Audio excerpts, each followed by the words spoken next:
Hello friends! So I am here to quickly open this vlog because this is the long-awaited sightseeing vlog. So everything that was not a main read for the leg of the Amazing Readathon is in this vlog. So it's gonna be a lot. Grab a drink, grab a snack. We're gonna be chatting for a while. So with that said, I'm so excited to share everything else that I read with you in the month of August. And again, I hope you enjoy hearing my thoughts on a lot of different things. Well, I will see you at the end of this video, probably in a different outfit, because it's currently the 23rd when I'm filming this intro clip, because I need to start editing this vlog or you will never see it. And then I had started, once the prompt dropped, I started Even Though I Knew the End by C.L. Polk. This was a novella that I was just casually listening to until I finished the first book, because I knew I wanted the first book to be the one for my prompt. But I knew I could still count the C.L. Polk for Sightseeing. So I ended up counting that one for Sightseeing. It was another 136 points, which is great, which put me a little over 1,000. And then I read the first volume. Well, I should tell you a little more about Even Though I Knew the End. So this is a Tor.com novella that got published. This is a sapphic historical story in which we're dealing with angels and demons. And it was absolutely fantastic. I heard we're probably going to have more in the series, which makes me really happy because I really enjoyed my time. I thought it was a good time, and I have zero complaints about it. I'm gonna merge, give me a moment. Okay, now that I'm trekking along in my lane, we're good. So when it comes to this story, it was short and sweet. I definitely wanted more from it, so I would love for there to be more in the world, but I could definitely see how or why there wouldn't be more as well. It's definitely right in that middle lane where it could go either way. So then after I finished Even Though I Knew the End, I ended up starting and finishing Wild Ones Volume 1. So this is a older Shoujo Beat title. This is the one that I picked up the entire series when I was in Tennessee with Izzy. So I ended up reading the first volume of it. And it is very of its time, we'll say. It is definitely that old school shoujo, you know, high school girl put in an atypical situation and learning to survive. And of course, there is a handsome hunky boy who is going to help shelter and protect her through it. So it's a good time so far. He is her quote-unquote bodyguard assigned by her grandfather, and it is a Yakuza-based story, so there is legitimate reason for her to be protected, but he is not all he seems to be thus far. He is clearly very enamored with her, and that is not necessarily a bad thing, but he clearly has secrets that he's keeping from her. So it's going to be really interesting to see how things shake out and fall out as they go along. So far for my team, I have put in over 1,200 points since it started last night when I started when I got home from work, so about 8 p.m. So far, very good. I'm very happy with what's going on, because you don't get the double points once you're in the area. For sightseeing, you don't get the extra points. So I'm just sightseeing. For each volume of manga I read at this destination, I'm going to get 250 points, because they're having you only count 100 pages for a graphic novel or a volume of manga, which is fair. I totally get that. And then I'm going to get the 50 points for it being BIPOC, the 50 points for it being translated, and the 50 points for the covers being very red. So I am going to maximize Wild Ones as much as I can during this readathon, because that's 2,500 points for the series alone. So I'm very excited about that. It's going to be a good time. Really enjoying it. And I did start volume 2 while I was hosting sprints, but I didn't end up getting a chance to finish that yet.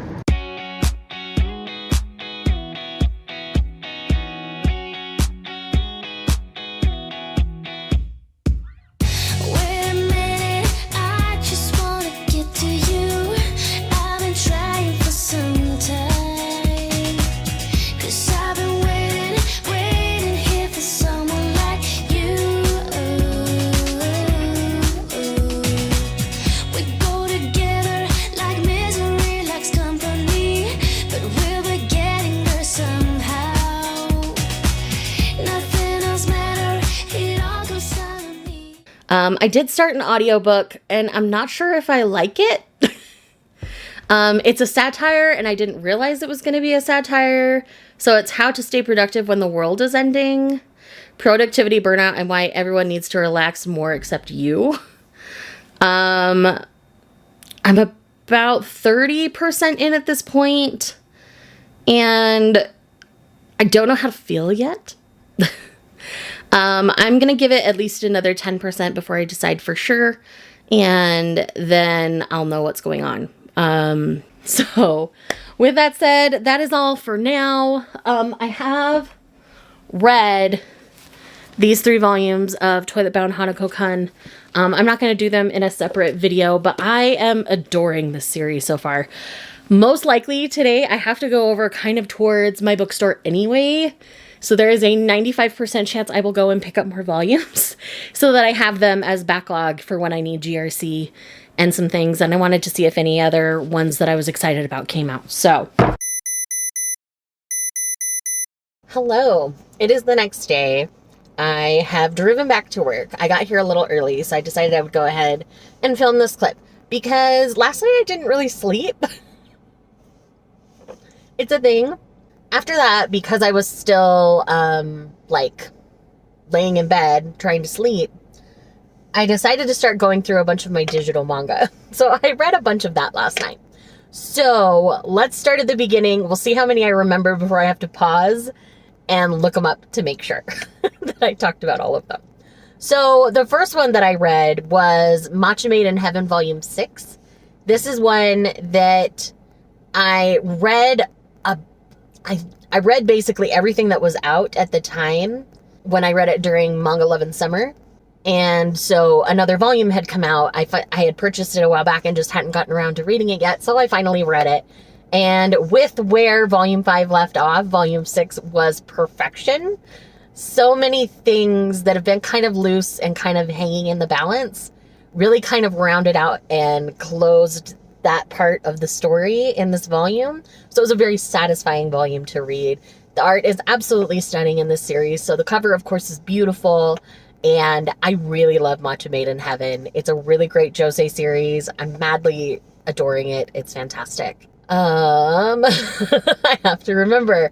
Another one that I read was Volume 1 of Our Bodies Entwined. This is one that I've had on my Kindle for a while, and this one, really interesting. It's kind of doing what Ladies on Top is doing, which is a smuttier series that I really love, that deals with pegging. We're not dealing with pegging in this one, but it's dealing with 2 adults in a relationship who have had not so great sexual experiences with previous partners and have some struggles in that arena. So with what's going on, our hero has a hard time getting and staying hard. He gets 2 in his head, and so his anxiety takes over, and so he loses his heart on when they're in intimate situations. And our heroine, the last man that she was with, called her boring in bed and called things off after a really bad night together in bed. And so that has stayed with her and traumatized her, and so she hasn't dated in 5 years. And so we're dealing with 2 people who have had somewhat traumatic experiences in the bedroom, working on having a sexual relationship together. And the open communication, the understanding, the patience, the taking time, it's working really, really well for me. So if you like Ladies on Top, but you're not necessarily into the pegging situation, this might be a good one for you. It is in digital jail right now, but this is one that I think deserves to be published. So I would love to see more people reading it and talking about it, because I think the way it's handling an adult sexual relationship is really good. And these problems are much more common in the bedroom than the things we're dealing with in Ladies on Top. So it might be more relatable to a broader audience. So I think this is one that a lot of people could really enjoy. I can only remember those two right now. Let me look up the titles. I'll be back. Okay, so I forgot that I did a little bit more reading. I read 3 volumes of Changes of Heart. This is a childhood friends to lovers josei series in which we're dealing with 2 people who have been best friends on and off. Like, they were childhood best friends, and then as they hit their teen years, they kind of drifted apart and dated other people for a very long time, but they kept maintaining their friendship. After a really bad breakup for our heroine, where the guy she was with was cheating on her, the childhood best friend finally propositions, and it's like, hey, let's have sex. And so they kind of cross that bridge, and then they backtrack to actually having a relationship and kind of go from there. I really like the progression of the series. It's working very well for me. And these 3 volumes continue to give me what I love in this series. So if you're looking for adult romance style stories, this is a great series for that. I highly recommend it, and I thoroughly enjoy it. Let's see. The next one I'm going to talk about is Made in Honey, Volume 1. In this one, we are dealing with, this is more shoujo style, so this is going to be high school. We have a girl who's gotten into an elite school, and this is because she wants to marry rich. So this trope isn't going to be for everybody. And so she wants to be in the right circle so she can marry rich. Through one of her part-time jobs that she does on the side to help kind of pay for things at home and pay for her schooling, she runs into our hero, who is a actor, of course, idol actor guy, and he is getting busy with someone in his apartment. And it's someone that he had been getting busy with regularly, it seems. And so so they're trying to keep each other secret, and so she's working as his housemaid now. And it's really kind of sweet. It definitely falls into that shoujo trope. And it's working well for me. The power imbalance isn't really there. It is a little bit, but not as strongly as some other series where it tends to bother me. So this one worked well. And I really ended up enjoying my time with that one. I think there's 2 more, and my brain did not retain that. That tells you how tired I am. I'm literally running on like an hour and a half of sleep, and I have to go do an 8-hour shift. So this is going to be very interesting today. I'll be back in a minute. I was wrong. It's 3 of them. So first, let's talk about the graphic novel in the bunch, because there's one that I read. I had it as an ARC on NetGalley, and that is Cuckoo's 3. So this is a really sweet boys love male romance in which we have a city boy moving to the country. He's homeschooled. He's had some problems. This is a really heavy kind of story in a lot of ways. Anyways, the cute Labrador himbo football player that lives next door is kind of spying on the new neighbors as they're moving in. So there's a height difference. He's big, tall, broad, and our other hero is shorter, very slim, more punk, lots of piercings, shorter hair. And our city hero, the one with the piercings and the shorter hair, has dissociative identity disorder. And so it talks a lot about DID and what people can do with. On page, you see them dissociate. And so this could be triggering for someone with it. So do go in with caution, check the triggers. I forgot to put them in my Goodreads review, but I will go back and add them. So it should be added by the time you're seeing this. So go ahead and check that out. But this is brilliant. I've never seen it tackled in a graphic novel format. So I think this is something that's important. And I would love to hear reviews of people who have DID to see if they feel the same with it. The author in the author's note said that they have talked to people with DID and did a lot of research on DID before telling this story. And so as far as I can tell, the representation is good. But again, this is not my mental health situation. So if this ends up being bad for someone with DID, I'm very sorry. But I appreciated seeing it, because when you see someone dissociate so quickly, it was just really interesting. And they talk a little bit about some of the triggers for their DID and some things. And so it's just really well done. It tackles some tough stuff, but I would recommend picking this one up. Getting back to the 2 volumes of manga I have left, I have a manga story collection that was all bound up in 1 volume, and that's 4 Kisses in Secret. So this one has 4 short stories in which we're seeing couples with history finally bridging that gap and coming together romantically and kissing. It was really sweet. I really enjoyed each couple, and I really enjoyed each story. So this is one that's a single volume in digital jail. Feel free to check it out. I think it's great. I would love to see things like this published physically, but I understand why something like this might not, because some people wouldn't give it a chance because it's a single volume short story collection, essentially. And then the other one that I have is Saving Sweets for After Hours. And this is another adult workplace romance. Most of my adult romance mangas live in digital jail, so we just read through a bunch of them last night. And this one was really sweet and really cute. Not my favorite of the bunch that I read, if I'm honest. I would pick up more of this one, but it's lower priority than some of the others on this list.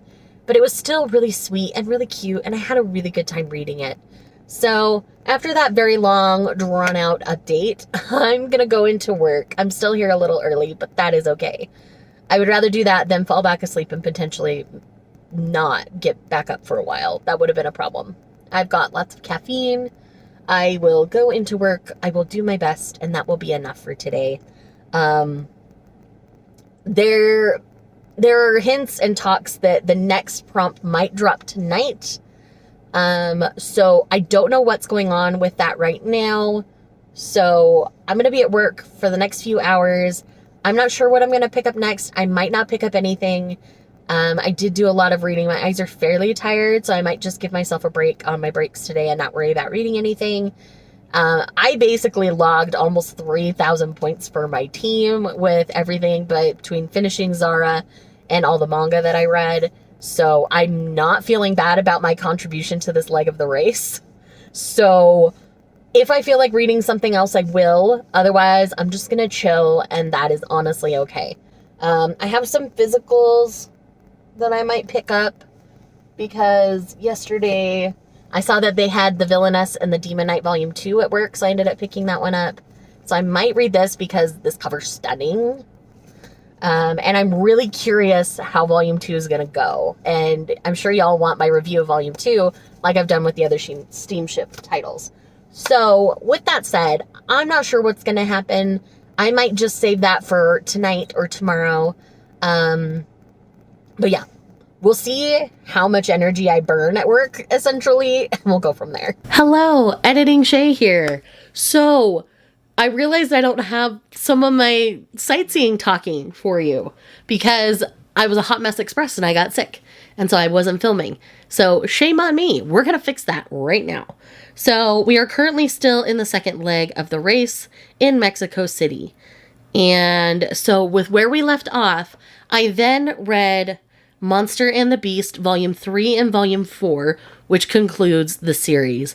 This series is so sweet and so cute. You're not sure if the actual beast or the true monster, like the physical monster, is the actual monster or beast. They kind of switch roles sometimes. But this series is absolutely amazing. It's an amazing boys' love. It does have some spice going on. And I really just enjoyed it for what it was. I think if you're looking for something slightly outside of the norm in the BL sphere, I think this one would be a good fit. It's nice and short too, so it's not a huge commitment, which I really enjoyed. And the art style in this one is absolutely beautiful. 10 out of 10 would recommend. So yes, definitely check this one out. Then we start down the rabbit hole of what we're going to call the Boss Bride Days rabbit hole. Because I read volumes 1 through 7, which were all that were out at the time. 8 has since come out. But in Boss Bride Days, essentially, this girl stands up for an old man. Little does she know, the old man is a Yakuza boss and is looking to pick his next in line out of his 3 grandsons because his son isn't interested. So out of his 3 grandsons, they all have different mothers. He's trying to choose. And so now, because she stood up for him, the old man, the boys have to win her over, and that's how they inherit the whole thing. So it's kind of this weird, like, love triangle, quadrangle, love square thing. Not really a square because it's just all the guys coming after her. And the oldest is the front runner, but he's also the softest on the outside and generally. I mean, he can pull out his dark Yakuza side at any time. But I like all of them, all the guys for different reasons, so I don't care who she ends up with. In an ideal world, she would just end up with all of them and it would be fine. I don't see that happening because we're dealing with a shoujo manga here. So I do not see that happening, but whoever she ends up with, I'm going to really enjoy it because I'm enjoying the ride that is this series. I do plan on picking up the other volumes soon. I usually pick those up with like those extra digital credits that you can get from Amazon, or I wait till they go on sale. So once I've accumulated enough to grab that, I'm going to, but very much excited about it. The other thing I did while I was on this Mexico leg was I finished Changes of Heart. So I ended up reading volume 5 through the end, which is volume 9. So technically the canon story for our main couple ends in volume 8. And then volume 9 is a side story involving another couple that you meet that is in a lot of ways similar to our normal couple. So I really appreciated that 9th volume. You can almost just read it on its own. And it was really fun and really cute. And I really had a good time with it. So yes, would 10 out of 10 recommend Changes of Heart. It is definitely on the spicy side of things. So if you're looking for a spicier manga, it's a great one to pick up. I'm so glad I finished it. I'm so glad that I just invested in the entire series because I have zero regrets. I would love to see this one come out physically because I think a lot of people would really enjoy it. And that is it for the Mexico leg.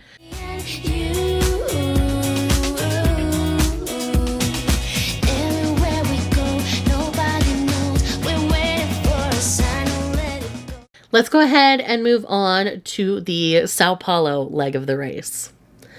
Now, I hate that I was sick during the Sao Paulo leg because I really wanted to vlog a bit more about it. But let's go ahead and talk about what I read sightseeing-wise during the Sao Paulo leg of the race. So, first up, I have a volume of manga called I'll Be With Them Again Today. The whole prompt of this leg of the challenge, by the way, was to read something with 3 or more people on the cover. Now, it could include front and back and spine. Like, the whole entire cover was fair game. But in this first one that I read, I honestly found one with 3 on the cover, and that is volume 1 of I'll Be With Them Again Today. So essentially it's not step sibling, but it's like new neighbors. And like the moms are childhood friends. And so she's kind of like forced to hang out with these boys all the time. But she's also very attracted to them, and there's like this whole dynamic. It's actually really interesting. I don't want to say too much about this one because I think it's better to go in a little bit blind like I did and just kind of enjoy it for what it is because, man, it was a good time. And then I read a short novella. This is called Keeping Grace. It's a 200-page novella. This was a cowboy throuple situation, and it was okay. I mean, I don't really remember too many of the details at this point, which tells me it wasn't memorable. So it was fine. It was one that I had gotten for free on my Kindle. It's nice to have it off my Kindle now. And then, again, it was perfect for the prompt. So that's what mattered for me. The next one that I read for sightseeing was Yakuza Fiancé Volume 4. So yes, you only see 2 on the front cover, but our female lead is on the back cover. So in this one, like, this series is so bonkers and banana pants and hard to believe at times, but I absolutely love it for that. This series is so bonkers and banana pants. We're 4 volumes in, so I can't tell you too much, but essentially this is an arranged Yakuza marriage situation between our female lead and our male lead. The guy with the hair down on the cover is her childhood best friend, and he clearly has feelings for her, and it's so good.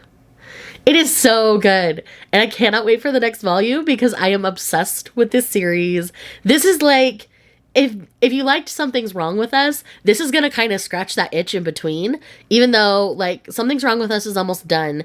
So Yakuza Fiancé is a really good substitution for that in, like, how it engages you. And sometimes you might want to save up a couple volumes just because each volume adds a little more to the story where you're just like, I need that next one so much. So yes, so good. Would definitely recommend. The next one is Asumi-chan is Interested in Lesbian Brothels Volume 3. So this series is kind of like Dick Fight Island for me, but the Yuri girl version of it. So in Dick Fight Island, like, they're talking about sexual things and penises and all that kind of stuff all the time. But in Asumi-chan is Interested in Lesbian Brothels, the main core of the story is that Asumi-chan is searching for her first love, really. It was this girl who confessed to her in junior high, and she wants to find her and actually give her a chance and start dating.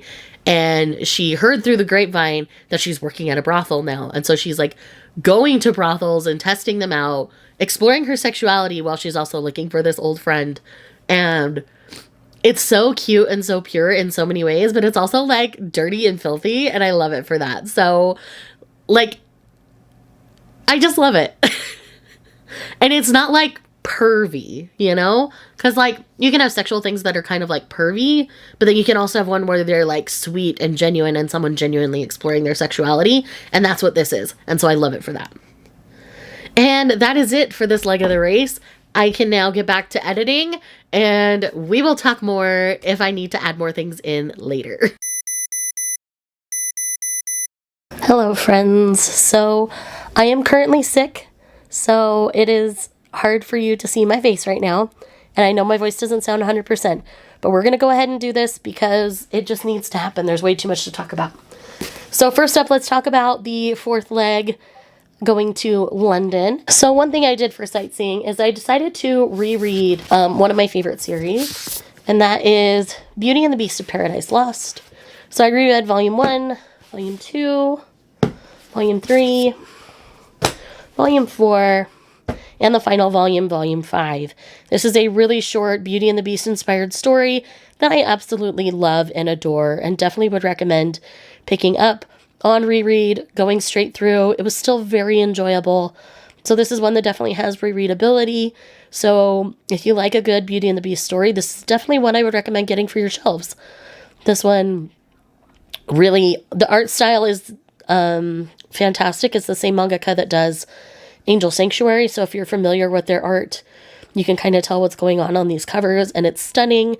I really love the way the story played out. It was a very different take on a Beauty and the Beast story, and it worked really, really well for me, so I definitely enjoyed that. Next, I finally got around to Outbride Volume 4. This volume was absolutely fantastic. I feel like this series gets better with each volume, and that's really good, because I was kind of unsure after the first one, but each one has made me enjoy the series more and more as we get to know the guys better and better. And we realize the guys are not the bad guys here. And I really like our female lead. I think she's adding a lot to the story, and she really is beginning to make decisions for her own. And I really like our hero on this cover, the ogre style guy, the Oni. He's fantastic. Very sweet, very kind. Though he is a bit selfish in his own way, he's also very caring and gentle, and waits for her to make all the decisions when it comes to him, and making sure she has all the information before she makes any big decisions. And it was beautiful. I really enjoyed this volume, and I cannot wait to see what comes in the next one, because certain things are coming about, and I'm really interested to see how it's going to play out. I also read My Happy Marriage Volume 3. I continue to love this story. Again, I'm double dipping and reading the light novel as well, which I'll talk about in a minute. But again, this one is absolutely fantastic. I forgot to change my battery, so I'm going to do that real quick and I'll be right back. Okay, I'm back with a fresh battery. So anyways, back to My Happy Marriage. Kyoka Kudo is the perfect hero for this story. This is a Cinderella lightly inspired story. This one is absolutely fantastic. We were counting it as a retelling for this readathon, and I love it. I really do love them. I love Mio. I love Kudo. I love them both. They are a very different take on a Cinderella story, and it works so well for me. So well, it's disgusting almost. I love it far too much. Next, I finally got around to the final volume of Requiem of the Rose King. This completes a Richard III and Henry VI mashup retelling, which is basically the War of the Roses. The way this ended was perfect for me. I loved everything about it. Sorry, my Discord's blowing up in the background if you can't hear it. But yes, I love Richard's fate. I love how everything turned out for them. And I have zero regrets. This is another series I want to go back and reread from the beginning to make sure it still holds up as well as I feel it does. But I feel like it's a very thorough, well-told story, and I really enjoyed it. So I would definitely recommend the series. It's one of my all-time favorites. It does not beat Sacrificial Princess and the King of Beasts at this point, but upon reread it might. So we will see how it goes. Next here I have Volume 1 of Magical Boy, which is a trans retelling of Sailor Moon, where we have a trans male who grew up with a family full of women who are descendants of the goddess who carry magical powers. And it's about them dealing with how their mother continues to dead name them. Their name is Max, and the mother refuses to call them Max. The dad is more open to the situation, and so it's a very interesting and enjoyable story. And if you like a good magical girl story, I highly recommend picking this one up. It's a good time. A lot of the fun tropes are there, and it's a really fun graphic novel. At Barnes & Noble, you will find this in the teen graphic novels rather than just with the adult ones. And I think it's placed perfectly. I think it's great for a teen audience, and I would definitely recommend it. The last one that I read for this leg of the race was My Happy Marriage, the light novel, Volume 4. So this continues our story. We get to see more of Kyoka's work atmosphere in this one, which I found really enjoyable. We're picking up from where Volume 3 left off, and the stakes are high, and it's so good. I love it oh so very much. As I mentioned when I was talking about the manga, this one is one of my all-time favorites. And once it's complete, I have a high feeling that it's going to be on easily my top 5 manga I've ever read, because it is so good, it is so well told, it is so well drawn, but the light novel itself is fantastic. They are easily consumable. Each volume is very episodic, and so it works very well. Basically, I just would highly recommend checking out the series in any way, shape, or form. The anime is also fantastic, so definitely check this one out. Alrighty, so we're going to talk about Faceoff weekend here. So I don't remember the order I had these, and I don't remember the titles like which flags exactly went with which, but I promise I was very accurate for each and every one of them. I spun for each and every one. I took all the screenshots. So if I remember, I will insert the screenshot in the corner. So one of the ones I read was this monster, which was a Noxious Hero-kun, the complete series. This was technically a reread for me. I had read it all on Tapas years ago, but I wanted to reread it in its physical form because I was doing it more in stints because I was doing it as it was releasing. So this one was very fun to come back to and revisit. I had a great time with this one. This one, I believe, was my spin for Finland. I think it's the only time I went to Finland, if I remember right. But yes, very good. Would recommend. It's about 2 high school boys who have this hate-to-love relationship, and one of them is very into shibari bondage. And so once the other boy kind of figures that out, they start to express their feelings for each other and then start to explore it a little bit. It's all very mild. They don't do anything too intense. So considering it's about high schoolers, I think it's an appropriate amount of bondage that they do. So anyways, again, that's neither here nor there and very subjective. So Just know that I didn't feel like it was inappropriate. If I had a high schooler that was reading it, I wouldn't necessarily be upset, but I would be happy to answer their questions, if that makes sense. Now, one thing I did read a lot of was Toilet Bound Hanako-kun, because I needed to knit me some GRC whether we won or not. So I read Volume 4, Volume 5, Volume 6, Volume 7, Volume 8, and Volume 9 of Toilet Bound Hanako-kun. And I have to say, I am now obsessed. And I hate that I waited so long to read this series. So all of y'all who have been telling me forever to read Toilet Bound Hanako-kun, I hear you. I've listened to you. This readathon made me finally pick it up. And I am now 9 volumes deep. And wished I wasn't sick so that I could go and pick up more. Because I am desperate to read more of this series. It is so fun. It is so good. And I'm very excited to get back to work later this week. Pick up some more volumes. Because, man, I am so ready. It is so good. This is about the 7 mysteries of the 7 school mysteries. And our Toilet Bound Hanako-kun is illustrious number 7. And we get to know them through the eyes of our female lead. And it's fantastic and bonkers and adorable all at the same time. I just love it. It is so cute and so fun. Would definitely recommend. Another one I ended up reading was Prince Freya Volume 9. This series is absolutely fantastic. It is one of my favorite shoujos. If you're looking for something like Yona of the Dawn that's going to be shorter, Prince Freya is where it's at. I believe it's only going to be 12 volumes long. And it's very, very good. I really like where this particular volume went. We have 2 love interests. I have my favorite. I'm not going to tell you who, but we'll see who Freya ends up with in the end. Next one I have here is A Galaxy Next Door Volume 5. This one is very sweet and very cute. We only have 1 more volume of this one.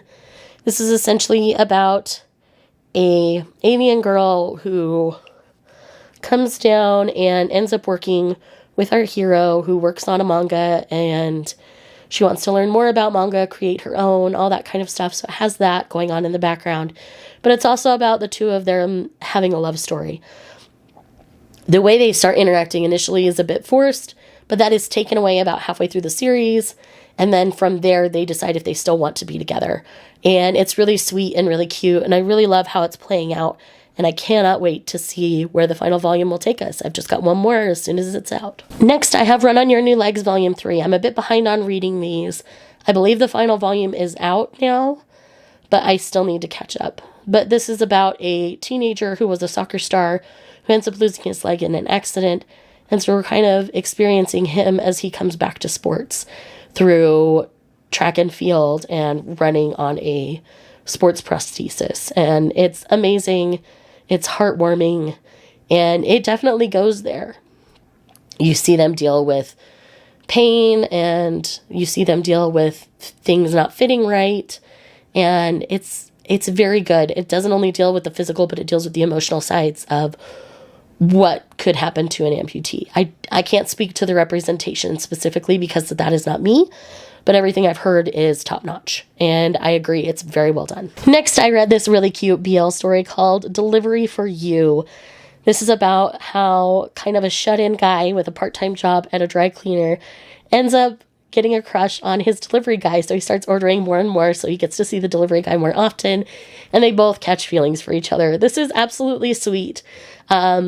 I would recommend maybe reading it before you buy it. I don't know about rereadability for most people. This is one I would pick up again or maybe loan out to a friend. If you're just getting into BL, it's a great place to start. A lot of these Tokyo Pops are great to start before you get into anything too deep or too messy. These are all pretty sweet and pretty clean, and I really enjoyed my time with this one. I just thought it was really sweet because they both have insecurities about being older and not necessarily working in an office like most Japanese people. And so it was really interesting to see their perspectives on that, and I really appreciated that. So first up, I finally got around to reading Last Game Volume 1. This one is an older shoujo that we're getting reprinted. I don't know when we're getting Volume 2, but I'm definitely very excited to see where this one goes because it aged them up pretty quick to where they're college age now, not in high school. So I really appreciate where this one is going to take us. So I think we might kind of jump around the timelines a bit, but her catching feelings for him is happening more in the college timeline, and he catches them kind of in high school. So it'll be really interesting to see how this one plays out. Next, I picked up The Villainess and the Demon Knight Volume 2. So this is a steamship title. I do plan on doing a dedicated review to this one, so I'm not going to say too much here, other than I do think it added to the story. I'm really interested to see where the series is going to continue to go, and I'm really excited to see what happens in Volume 3. Next, I have Usochoki Rhetoric Volume 3. This one I had a little bit of a harder time focusing on just because I was sick, but the story in this one is absolutely fantastic. I love and adore it. In this one, we're following our female lead here who can hear lies, and she teams up with a detective, and it's about them going around and solving various cases and crimes, and it's very interesting to see. This particular one, it deals with a doll-like girl and dolls, and that's all I'm going to say because I don't want to spoil what's going on, but each volume is very episodic in a way, and I really appreciate that. I don't know how long the series is going to be, but I'm here for as long as it's going to be around. And then last but definitely not least for this weekend, I read The Dragon Knight's Beloved Volume 5. With where Volume 4 left off, I was very excited to get my hands on Volume 5, so I read it very quickly. This was a very sweet and very cute series. It's not over yet by any means. I don't know why I worded it that way, but I really like where we ended up after Volume 5. There's a lot of political things going on in the background, and I really appreciated where we ended up with all of that.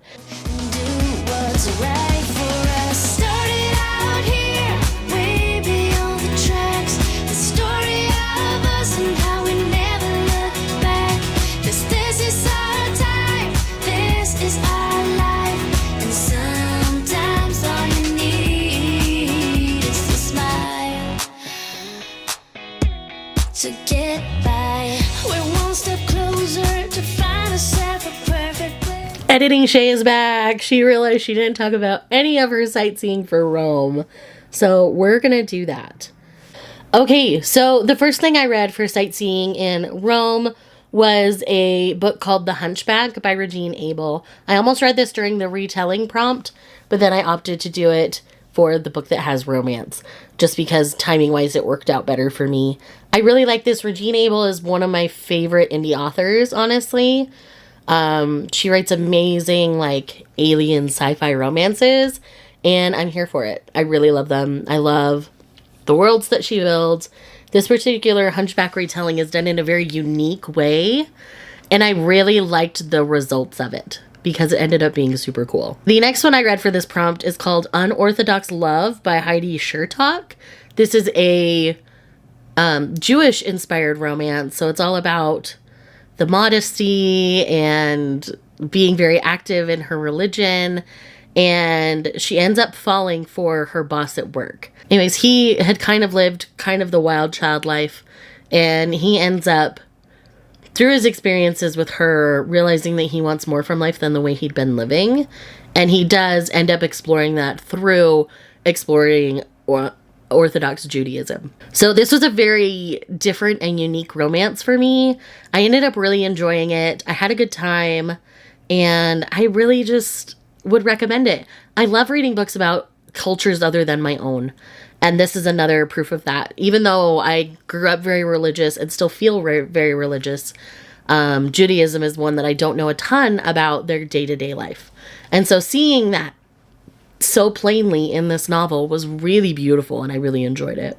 And then we've got a bunch of manga to talk about. So I did end up finishing Wild Ones. So I read volume 4 through 10 and ended up really enjoying it. This is a really fun shoujo yakuza story. It's definitely softer, and it's just one of those, I can't say what I want to say because it's a major spoiler for the series. But yeah, I ended up really enjoying it. If you can easily get your hands on it, I would recommend it. I do believe it's on the Viz Manga app if you want to try it out. So go ahead and do that. It's really a good time. Another one I read is The Girl and Her Guard Dog. This one is a high school age gap romance. This girl particularly chooses to go away for school because she's trying to get over this crush on this guy who's like 11 years older than her and works for her dad. And he ends up following her to the school. And because he looks young, he can pass as a high schooler. So he's enrolled in the school to watch after her. And so her whole reason for moving away is a moot point because he's there now. and he wants to be there and in her space. So this is definitely an age gap shoujo. So it's not going to be for everybody. But I do like the bodyguard dynamic of it. It works really well for me. So I'm going to give it another volume or two to give it a try and see how I feel after that. But yeah, that's how I'm feeling right now about that one. The next one I ended up reading was Delinquent Daddy and Tender Teacher, Volume 1. And this was adorable. Oh my heck. I ship them forever. They are so cute. I love them. I love them. I love them. So in this one, the two male leads actually knew each other in high school, and the teacher had a huge crush on him. You know, he kind of came out in confessing to someone, and it wasn't taken well, so he's basically just kind of lived a somewhat celibate life at that point. Anyways, through his teaching, he ends up meeting this classmate who has also changed his appearance and things a bit, so he doesn't immediately recognize him. And he's now a single dad because the mom passed away. And so he's raising this son who misses his mom. And the mom didn't really let him be a part of it because of the way he was living his life at the time. And he's really kind of cleaned things up. And the teacher helps him kind of take it that next level to be a better caretaker for his son. And they end up falling in love along the way. It's so dang cute. I love everything about this. Like, Delinquent Daddy and Tender Teacher is top tier. Top tier BLs. It's one of those that it's so soft you can't help but love it. And that's what this is. Period. End of story. The next one that I read for this leg was My Senpai is Annoying Volume 10. This one is just another continuation. I really love this series. It's written in more like 4-koma short story form. And I just really like it. I like all the couples. One of them gets more official in this particular volume, and that's really fun. And I just really love it. It's such a good time. Like, it really is. And I really love it. So, would 10 out of 10 recommend the series if you're not reading it already. The next one I have here is an Omegaverse manga, and that is A Complicated Omega's Second Love. So, this is an Amnesia Omegaverse story. So, it ends up that these two coworkers end up mating, but somehow the Omega has a memory blank of some sort. It's like they hit their head and they don't remember anymore. I don't remember the situation around it. But basically they have like a 2 or 3 week gap in their memory. And during that time, this alpha that he works with and him like hooked up and were mating and all these kinds of things. And now he wakes up and like doesn't understand anything. And this alpha has to basically like re-win him over. And it's so good. I actually really liked how this one played out. Nothing felt forced because like they were both very into everything that was going on. And when the memory lapse happens, the alpha is very respectful of the Omega. And so I really ended up enjoying this. Again, it's Omegaverse, so a lot of people find it weird, but I'm here for it. The next one I have here is The Invisible Man and His Soon-to-Be Wife. And they are so precious. I love them. And in this one, we talk more about like his invisibility and what that does for them. And she's blind, he's invisible. I just love them. They're adorable. I love everything about it. You actually see them like go on a camping trip together and stuff. And so that's really interesting. Like, I just love everything about this series. It is so sweet. It is so fun. And the color scheme for it, it's got like this like teal-y blue on the inside pages. And then it's white and black. So the color scheme is very interesting. I quite enjoy it. Alrighty. So the last thing we're going to talk about for Rome is Resonant Surge by Nalini Singh. This one is a Psy and a bear shifter romance, and those tend to be my favorite. I love the Bear Clan in the Psy Changing Trinity series. The Baby Bear Gangsters are present, so if you know about Baby Bear Gangsters, they are back in this one, and it makes my heart so happy. I really loved the couple in this one. I thought the way that they came together worked really well for me. It's so deep in the series, I can't really give you like details on what's going on in the overarching world. With what's going on in the overarching world, the macro plot is amazing. I really like the way things are filling out in the series, and I'm really excited to continue with it. But yeah, I really love Nalini Singh's writing. I really love the Psy Changing Trinity series particularly. I've had a lot more wins in the Trinity series than I have in just the regular Side Changeling series overall at this point. So that's a really good track record for me, considering the first series was 15 books and I really only loved probably 4 or 5 of them. Like, I liked them all, but I really only loved a handful of them.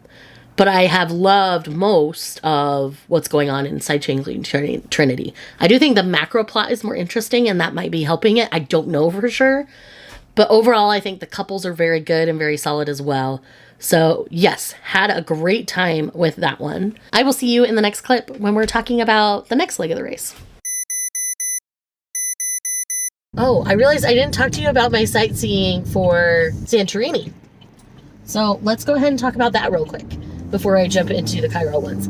So for Santorini, I only read one sightseeing book, and that was Love Theoretically by Adelie Hazelwood.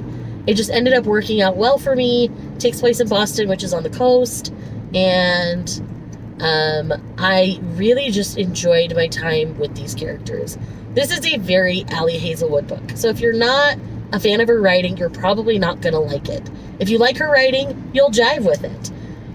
There were a few things that were a little bit different in this one compared to her other more strictly like Raylo fanfics. This wasn't quite that. She did actually base like this academic scientific part on something that actually happened. And so that was really cool to kind of read about.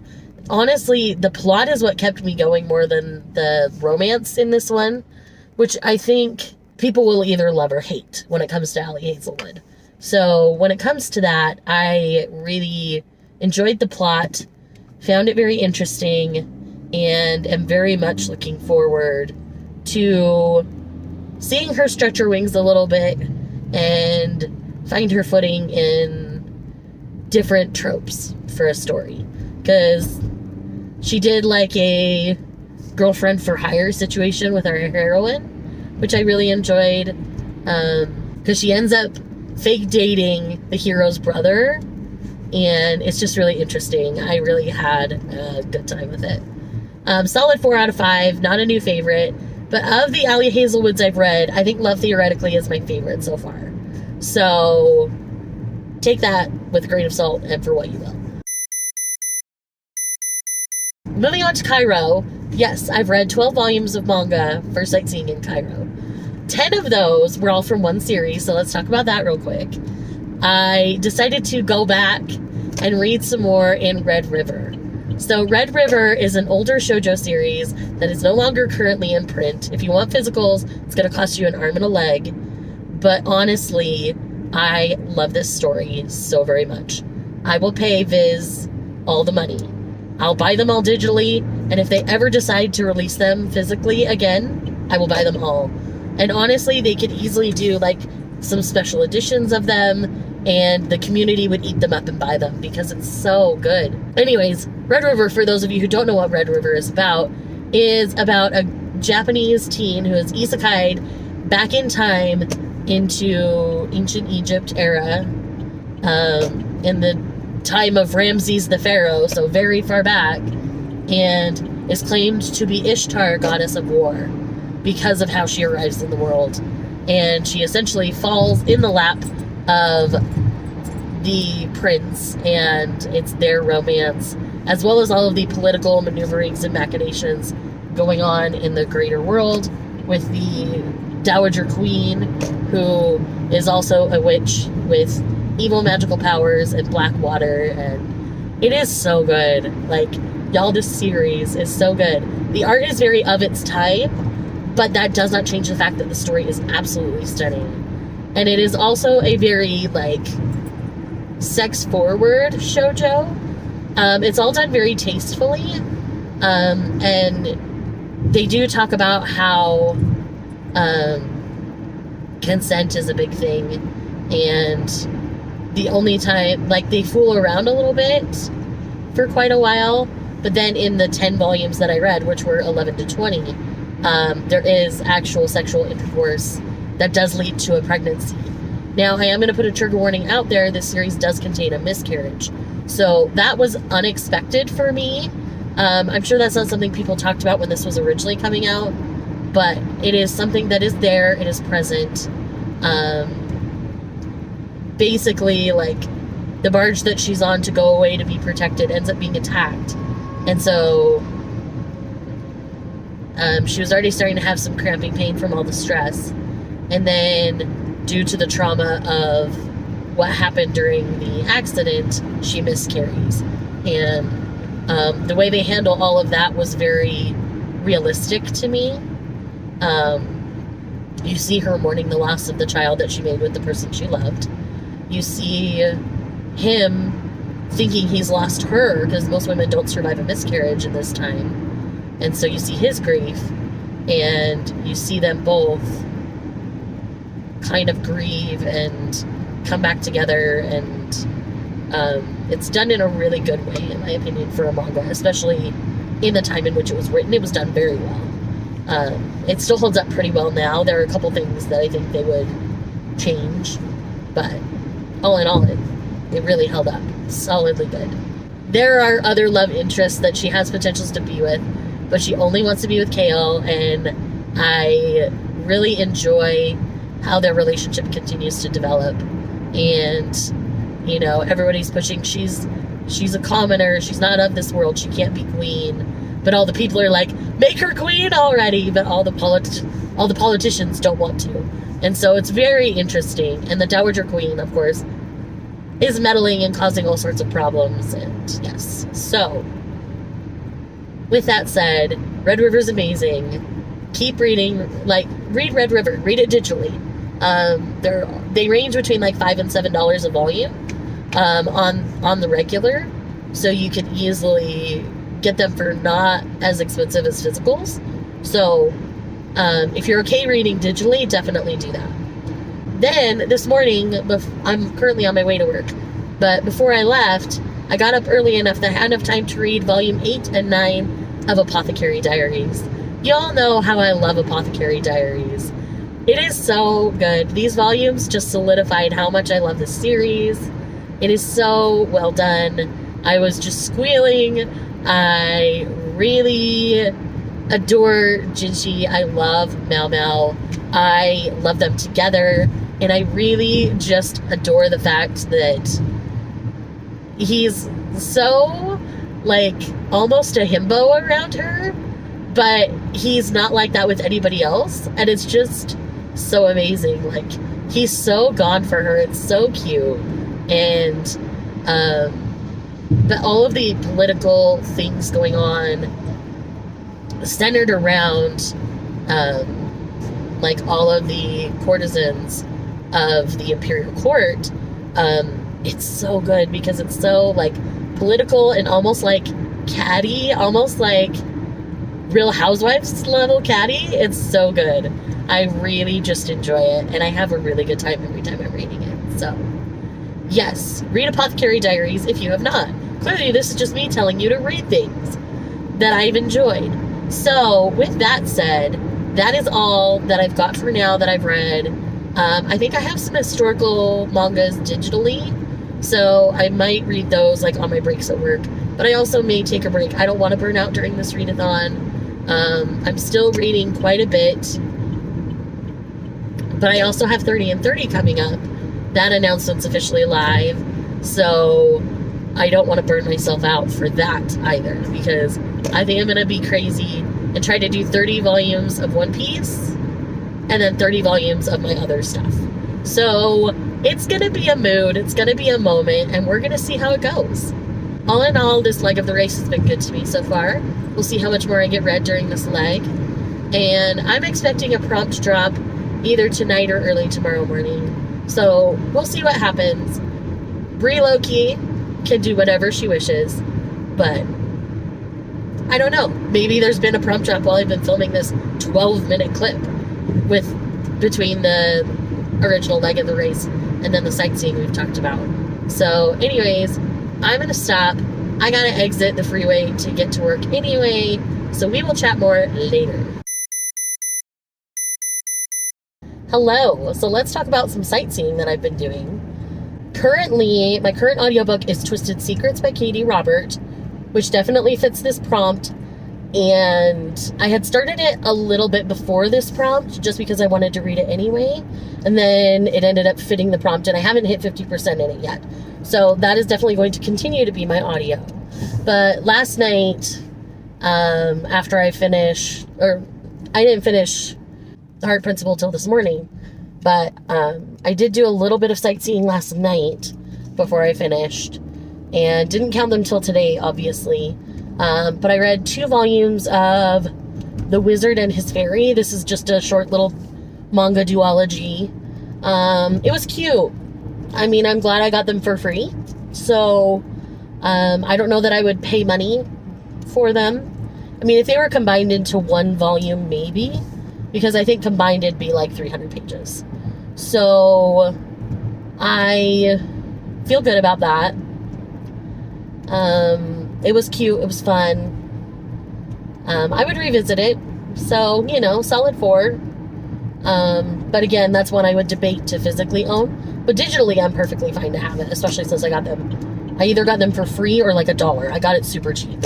So, it's fun. It's essentially about this spoiled man-child, very Howl's Moving Castle-esque, who ends up saving a fairy from a circus, essentially. And it's about them growing as friends and then into something more. So it's sweet, it's cute, short to the point. After that, I think I'm going to read some of We're New at This, because it has the 2 scripts on it. It has We're New at This in more of a calligraphy script font behind the main font. So I think I'm going to do that. And I'm headed into work. So obviously it won't be till like my breaks. I'm doing the closing shift tonight. So if I'm having a hard time falling asleep, maybe. But a lot of that will be tomorrow. And I know I've got sprints tomorrow. I think I might film and edit on them a little bit.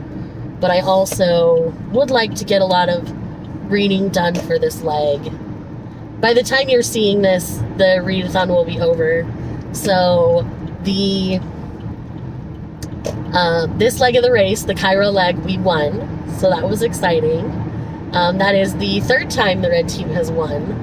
I think everybody thought we were winning like pretty much every one, but of the 7, we've only won 3. So we haven't even won half, but we did win Faceoff. So with that said, with these last 3 legs, I don't know what's going to happen. If we win, that would be super cool, but that's not necessarily why I'm here. I'm here to help encourage people to read a little bit more and to have fun. And I just have to say thanks again to Brianna for organizing all of this.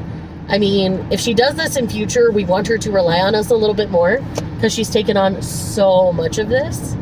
So it's one of those things where it's going to be very intriguing to see if she decides to do it again.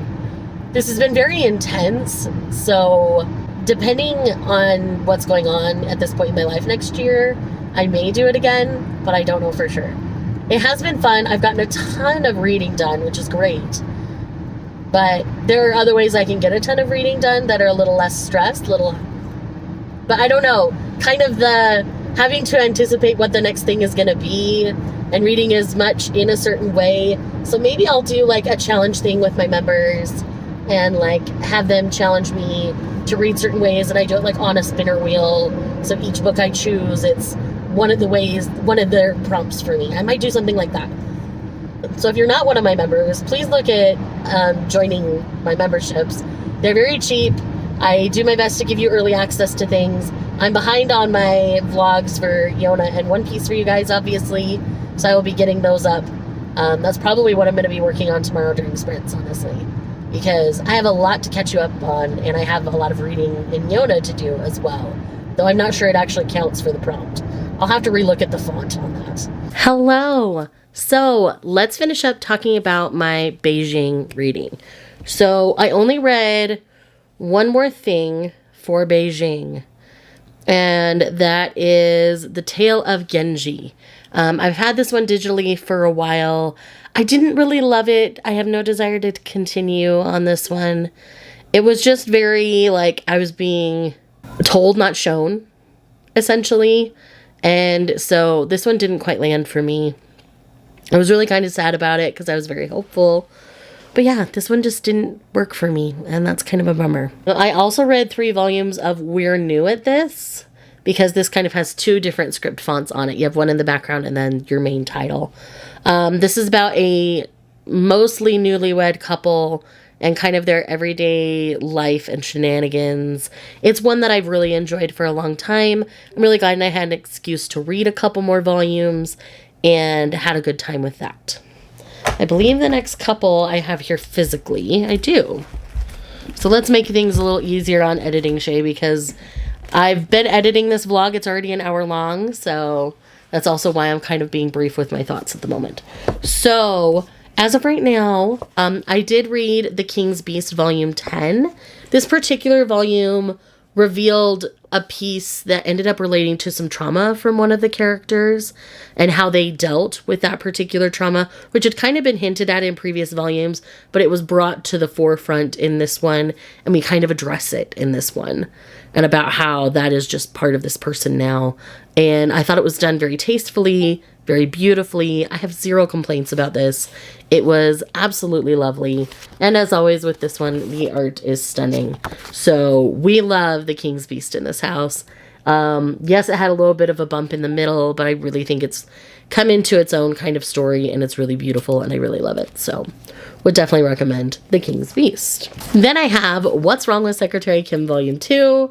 I am obsessed with this series. It is so fun. It is so good. Once I'm done reading all of the volumes as they come out, I do plan on reading the K-drama, or watching the K-drama, and we'll do a comparison of the K-drama to this and to see which is better, which I enjoy better.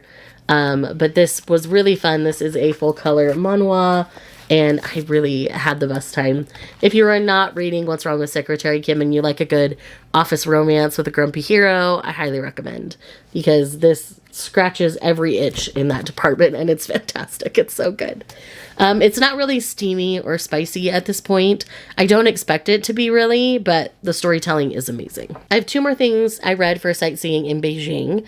First being Love, That's an Understatement Volume 2. This is a really cute shoujo manga series in which we are following these 2 teens. He's kind of the delinquent, she's the good girl in school, the studious one, and the way their relationship develops and grows is fantastic. I love it so much. I really loved the first volume, and the second volume I loved just as much, if not a little bit more. So yes, would definitely recommend. And then last but not least, for Beijing, Twisted Secrets by Katie Robert. This is one that I had just been casually listening to on audio, and I'm like, if it's going to work for a prompt, great. If not, I'm going to read it anyway. I have an arc, might as well make use of it. And I really enjoyed my time with this one. I didn't get any bonus points or anything for reading this one, but I did still get 336 points. So even if you're not getting the bonuses and you can still read something decently long, it's still going to be beneficial to your team. But I ended up really enjoying Twisted Secrets. This is the 3rd installment in Katie Roberts' Mafia series, and we were following a particular brother who didn't deal well with some of the events of book 1. His love interest also has a mafia background from someone from another city.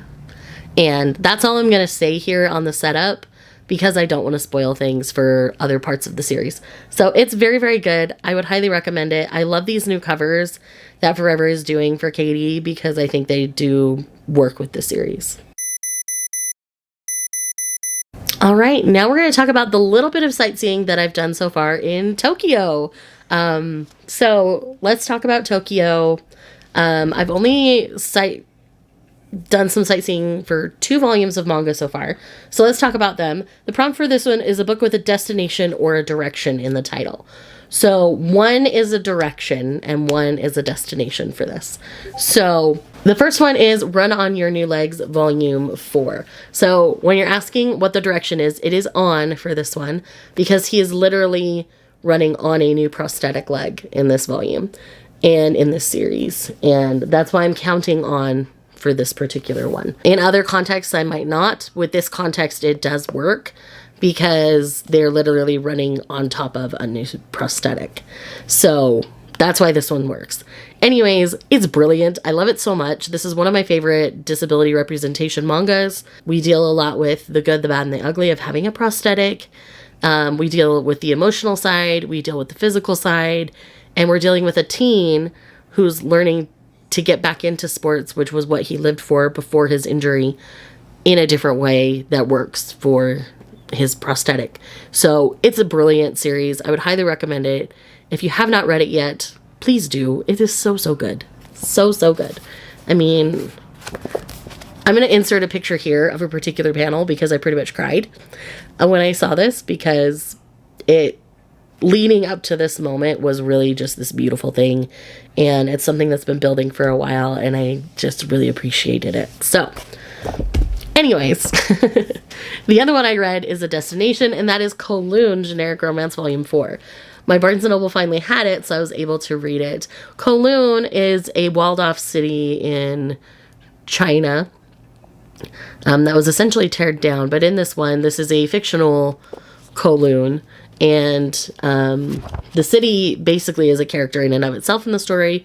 And we are primarily following Kujirai, this woman here, and the discoveries that she makes along the way. There are so many really good, like, twisty, turny things, making this very mystery, very psychological. And yes, there is an underlying romance through all of it, but for the most part, it is psychological, more mystery, more thrillery feeling. Not really thrillery, I would say more mystery, but I thoroughly enjoy this series. It is one of my favorites that I have started in recent years, and I love the art. Jun Miyazuki's art is a thing of beauty. Where's that? Yeah. Just like, it's so good. But yes, I love so much about this series. There's another art example. And if you have not tried this one, I would definitely recommend it. These do come sealed. The first one, it made more sense. The rest of them, not so much. So they're just doing it consistently, I'm thinking. So with that said, that should get you current on everything I've read so far for the Amazing Readathon. So I counted yesterday. So I've officially made it to 96 things that I have read so far this month. It's bonkers. I mean, I've done similar amounts in the past when I've done things like 30 and 30 and just had really good days where I could read a ton. So this isn't necessarily out of the realm of possibilities for me. But with things coming up, obviously I'm going to be slowing down so that I don't burn out and completely not enjoy my reading experience. So with that said, I am going to go. I'm going to find something else to read. I think sightseeing wise, I'm going to focus a lot on Boys Over Flowers because I can read that all through the Shonen Jump app. And I think that's just going to be really fun. And over is definitely a directional word. So yeah, I am looking forward to it. So with that said, I'll chat with you guys later. Hello, friends. So, time for a bit of an update.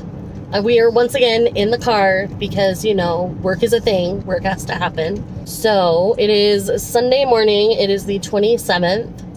I am headed to work. I'm going to stop and get some breakfast on the way because I've got about an hour before I need to be there. So, real quick, let's talk about Sightseeing in Tokyo that I've done. So I've read 7 volumes of Boys Over Flowers. Now, I have watched a good chunk of the K-drama, or not the K-drama of Boys Over Flowers. So it's not necessarily new content, but at the same time, the way things are happening in the manga as opposed to how they were happening in the K-drama are a little bit different. Not necessarily in a bad way, but they are different enough that I think you can enjoy both. So, if you've watched the K-drama, you've been thinking about reading it, I do recommend reading it. Because, like I say, they are different enough that they feel like different experiences, even though enough about the story is the same. Now, I have to say one thing, is the hair in this one, the hair. It is insane. It makes me laugh. It is so, like, Shirley Temple ringlet curly. And then the mean girlies, one of them has like these weird like tentacles off the top of her head, and it's just sending me. It is hilarious. I think it's so funny. So yes, that is a thing, and it's hilarious. If you're not familiar with what's happening in Boys Over Flowers, there is a girl who gets into this prestigious school on a scholarship, essentially, and her family pays a lot for her to go to this school so that she can succeed in life. At this elite school, there's a group of boys called the F4 who kind of rule the school. They really are pretty big bullies, so this is definitely more in like bully romance territory, which isn't necessarily my favorite, so I'm going to be honest about that. When it comes down to it, though, she, you know, accidentally ends up kicking one of these F4 guys, and so they give her what they call a red slip, and so that gives the school the right to bully her as much as they want. And it's really interesting to see how things go, because one of the boys one really likes her, and the other thinks that his bullying form of love is going too far, and so he intervenes a lot, and so she ends up with mixed feelings in this triangle. The other two F4 boys are definitely just like playboys, so they're just kind of along for the ride at this point. And it is really interesting because it shows a lot of the overdramatics of high school dynamics with the bullying aspect. So if you can't read bullying, then this is definitely not a series for you to read or to watch, for that matter, because I believe Boys Over Flowers, the K-drama, is still on Netflix, last I knew. It might be just on Viki now, I don't know. But anyways, I am enjoying my time with it, but I'm not sure I'm going to read any more Sightseeing because I'm kind of giving myself a bit of a break. I mean, I have read over 100 things in the month of August. This has been insane. It's been an intense month. Believe me, even though I'm doing 30 and 30 or 60 and 30 in September, my book reading is definitely going to slow down. I'm going to be taking my time with things like that. So that's kind of where I'm at and what I'm feeling at the moment. To get by, we're one step closer to find ourselves a perfect place, a feeling you just can't deny. So come on over, 'cause I could never live without you. Everywhere we go, nobody knows. We're waiting for the time to let go and do what's right. Hello. So we are once again in the car because life. So let's talk about some sightseeing for Sydney because we're on the last leg. So after round 2 of Sabotage that dropped, I did use my last round of Sabotage with Fourth Wing because I hadn't started anything yet, so I didn't break any rules, I swear it. And after I got that Sabotage done, I jumped back into The Last Tale of the Flower Bride. This is one that I had kind of started for another prompt. Only got about 30% in and didn't end up finishing. So I decided to dive back into that, and I've gotten halfway through that now. More than halfway, actually. I'm like 70% through now because I've been doing a lot of listening this morning. This book is very interesting. This is definitely the dark, macabre side of fantasy, and I am really enjoying it. So this definitely has a few like almost horror, body horror kind of elements to it. I would say it's a genre blend because it definitely rides that spooky paranormal area as well as a fantastical area as well as a romance. So there's plenty of blending going on here. So I've got like little less than an hour left in the audiobook at 2.5 times speed. So I should be able to get that done on the sprints that I'm hosting today while I work on my reading journal, because I am very behind on that. I would like to get caught up on that. So that is the plan. I need to print out all the pictures for all the manga I've been reading this month and get those put down. Speaking of manga, last night, when I wasn't driving, I ended up reading 2 volumes of Yona of the Dawn for Yona Along, because we've got that live show this weekend. We're doing that on Saturday the 2nd. You might see this after that. I don't remember. It'll depend on, because I don't think I'm going to have time to edit the rest of this vlog together until that day, until the 2nd. So you'll probably see it on the 3rd is my guess. I've read 26 and 27. I'm hoping to get the next 3 done today. Change of plans. I did get asked to come into work for a few hours tonight. We're hosting an event with Jennifer Lynn Barnes, which is pretty cool. And I was asked to come in as like an additional helper, so that we had an extra cashier and some things like that to make sure the event ran smoothly. So I will be at work tonight, even though I wasn't originally planned to be at work tonight. And then I do work tomorrow. So I don't know how much reading I'm actually going to get done before the end of this. Because what I need to do is, now that Fourth Wing is done, I need to finish that vlog and get it up hopefully today, so that you guys have all of the information there. And then obviously we'll have this one to finish everything up. But y'all, I have read so much this month. It's been crazy. I'm definitely going to be slowing down my book reading a little bit in September. Again, my goal is 60 and 30 for manga. So hello friends, good morning. Today is the 31st. And you'll probably have one more clip after this clip from me, because I'm kind of winding down from the Amazing Readathon. So sightseeing wise, let's talk about the sightseeing for Sydney. I've just continued to kind of read in Yona a little bit. I've read volumes 26 through 29 so far. I do have volume 30 with me to take to work. I finished volume 29 before work yesterday. And can I just say how much I love Yona of the Dawn? It is really one of the best fantasy romance mangas out there. It really has a great balance of the fantasy elements, of the romantic elements, and it is just so good. And you have so much going on, and it is so politically driven fantasy. So if you're not a politically driven fantasy reader, you may not enjoy this series quite as much, but it is so, so good. I love it oh so much. It really just makes me so happy. And I can't get enough of Yona of the Dawn, ever.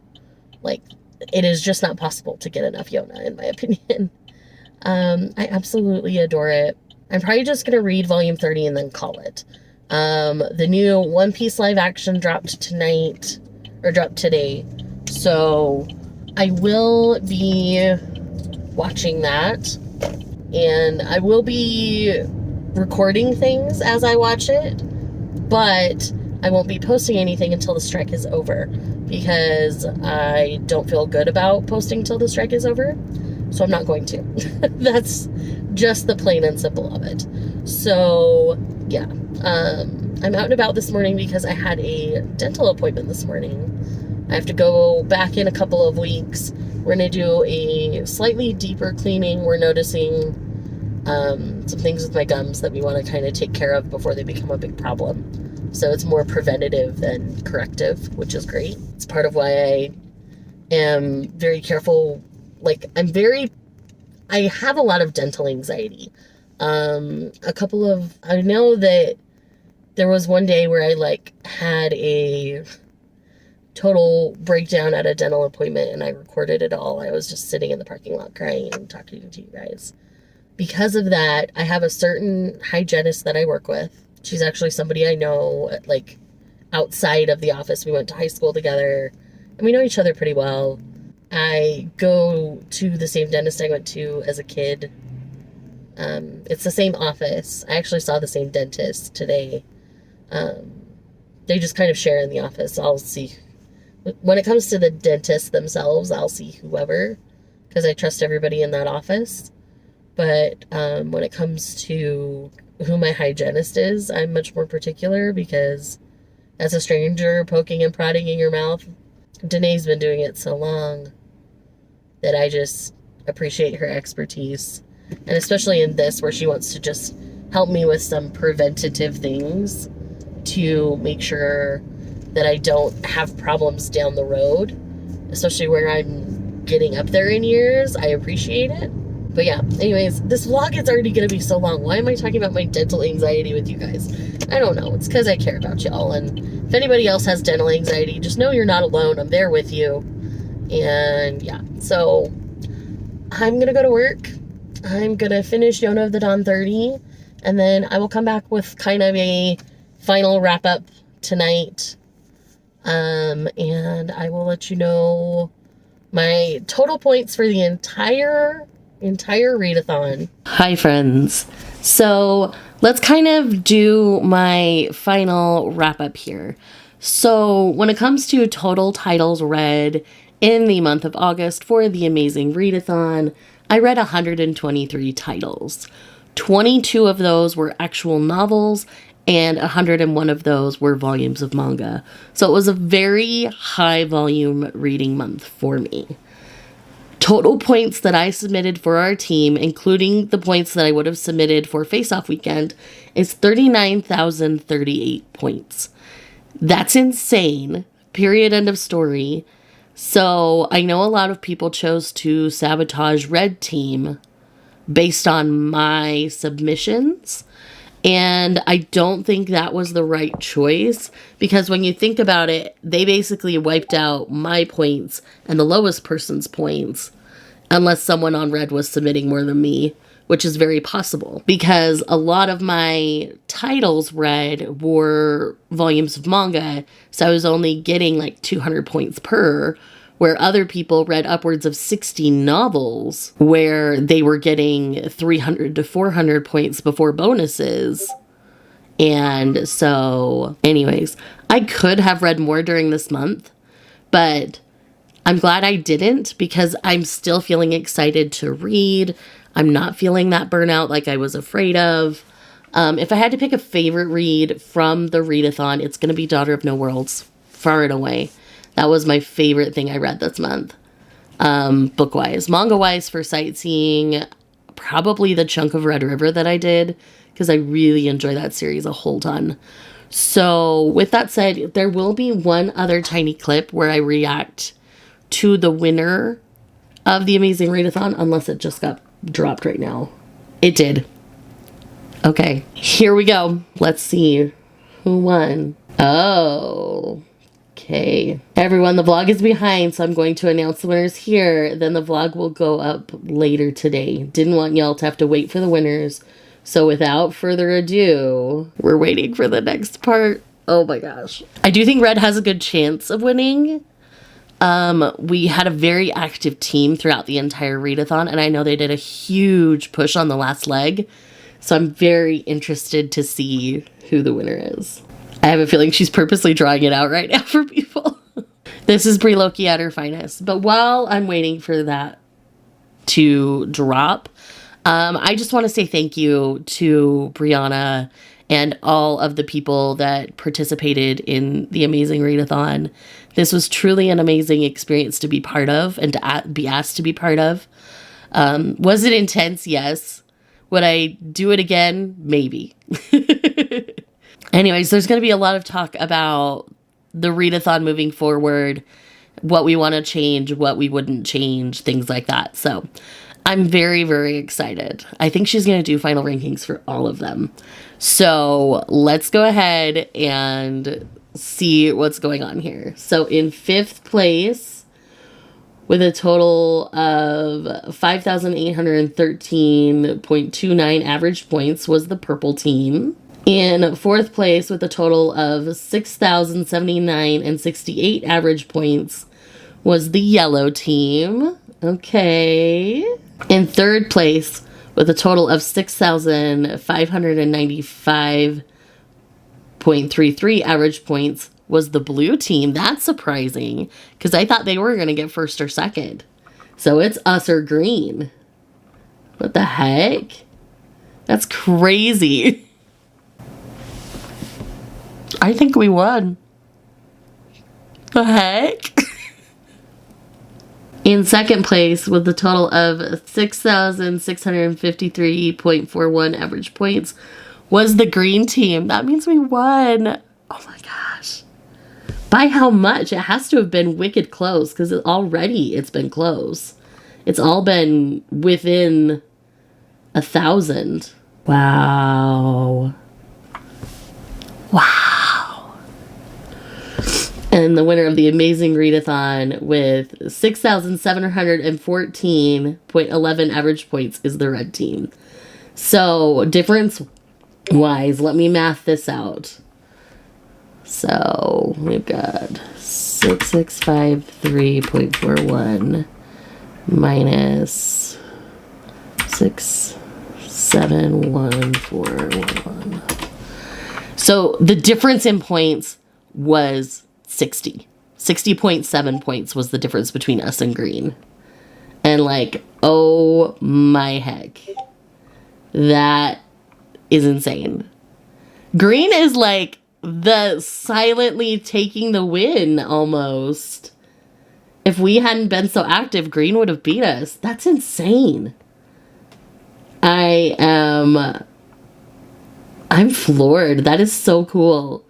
It's just proof that it doesn't matter what you think. Like, anything can happen. Like, we did so good. I'm so proud of Red Team. And like I said, this has been such a wild experience. If Rihanna asked me to do it again, I probably would. So with that said, that is the end of this vlog. Thank you for sitting through this feature film. If you're here just because you love me, give yourself a clap because you sat through this whole thing and I appreciate you for it. So thank you so much. I'll see you guys in the next one. Bye. It's been raining for days now, been running like a child. Can't feel the cold. Well, I'm lost here with you, lost in the woods. Lost as I should.